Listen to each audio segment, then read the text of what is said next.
could argue, if God is so evident and clear, why do some people reject Him? If it's as clear as we're saying, why do some people reject the existence of God or have doubts about the existence of God?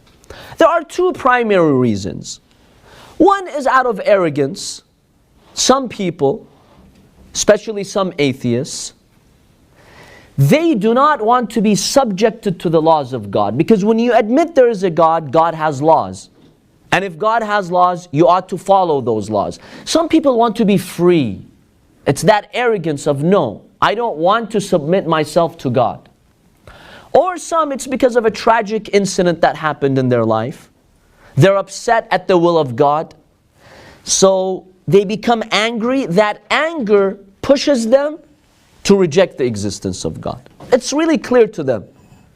They, inside their mind and heart, the bottom of their heart, they know God exists. But due to arrogance, they will reject God. That's one reason. The second interesting reason, and this is very interesting.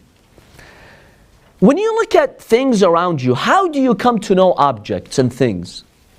Through their opposites. How do you know light exists? When it's dark, right?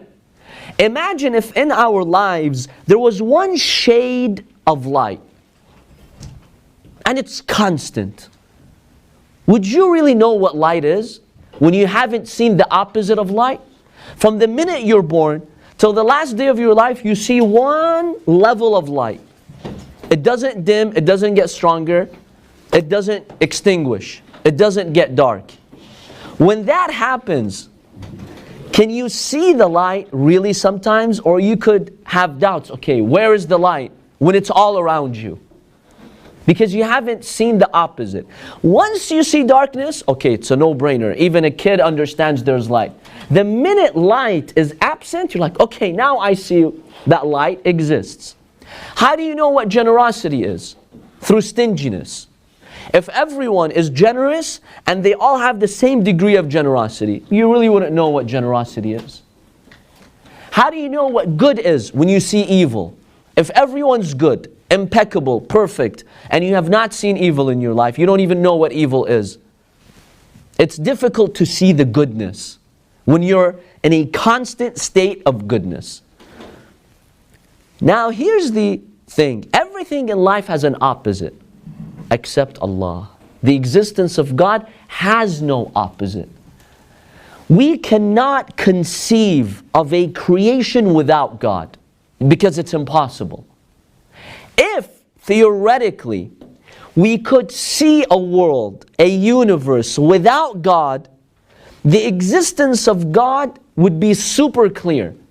But we don't have such a supposition. You can't even suppose a universe, a creation without a creator, because that is illogical.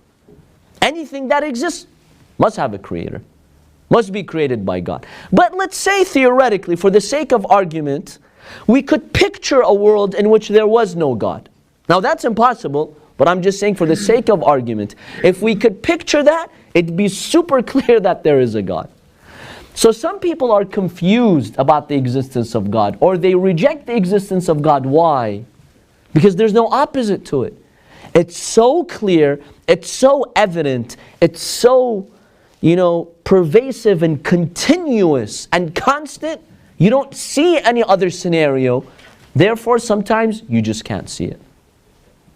لِشِدَّةِ وُضُوحِهِ. Something when it's so clear, sometimes you just can't see it. Just like the example of the light that I gave. We know what light is through darkness. If you were born and you'd constantly see one layer of light, one shade of light.